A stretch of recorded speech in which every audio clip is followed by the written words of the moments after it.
लोणारच्या दैत्यसुदन मंदिरामध्ये मूर्तीवर सूर्यकिरणाचा अभिषेक। वैज्ञानिक महोत्सवात आध्यात्मिक महत्त्व असलेल्या लोणार येथील वास्तुकलेचा अद्भुत नमुना असलेल्या दैत्यसुदन मंदिरातील भगवान विष्णू यांच्या मूर्तीच्या ललाटी अर्थात दैत्यसुदनाच्या मस्तकी सूर्यकिरणांचा अभिषेक होत आहे। यंदा रामनवमीला अयोध्येत रामनवमीच्या दिवशी रामलल्लाच्या मूर्तीला सूर्यकिरणांचा अभिषेक झाला।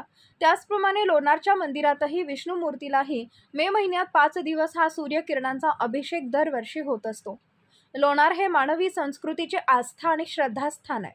उल्कापातामुळे होणारे लोणार सरोवर निर्मिती झाली, त्याचप्रमाणे इथे मानवी संस्कृतीही विकसित होत गेली। त्यामुळेच येथील मंदिरातील सूर्यकिरणांच्या उत्सवाचे महत्त्व आहे। प्राचीन पण तितकीच सुंदर कलात्मकतेचा नमुना असलेला दैत्यसुदन मंदिर आहे। 1878 मध्ये प्रत्यक्षात ते मंदिर दुसऱ्यांदा जगासमोर आले। प्रारंभी ते मातीच्या ढिगाऱ्याखाली दडलेले होते, त्यानंतर त्याची कलात्मकता, धार्मिक पौराणिक संदर्भ स्पष्ट करणारी या मंदिराच्या भिंतीवरील शिल्प यामुळे या मंदिराचे वैशिष्ट्य आहे। मूळ बांधकामाची हेमाडपंथी शैली अतिशय सुबक आणि मनमोहक आहे। बाहेरून हे मंदिर अनियमित ताऱ्यांसारखं दिसतं। मंदिराचा आवार प्रशस्त आणि फरसबंदी आहे।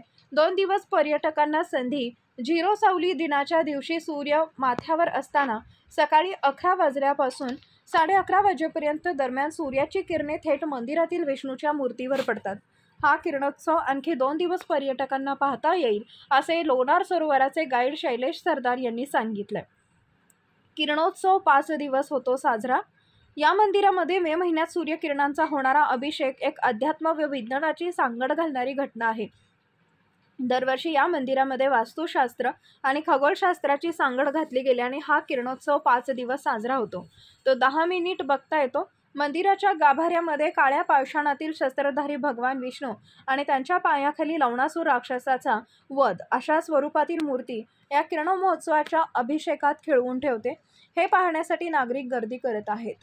सूर्या मराठी न्यूजसाठी सय्यद जहीर, लोणार, बुलढाणा। महाराष्ट्रातील महत्त्वाच्या व ताज्या घडामोडी जाणून घेण्यासाठी आजच आमच्या सूर्या मराठी न्यूज चॅनलला सबस्क्राइब करा आणि बेल आयकॉन प्रेस करा।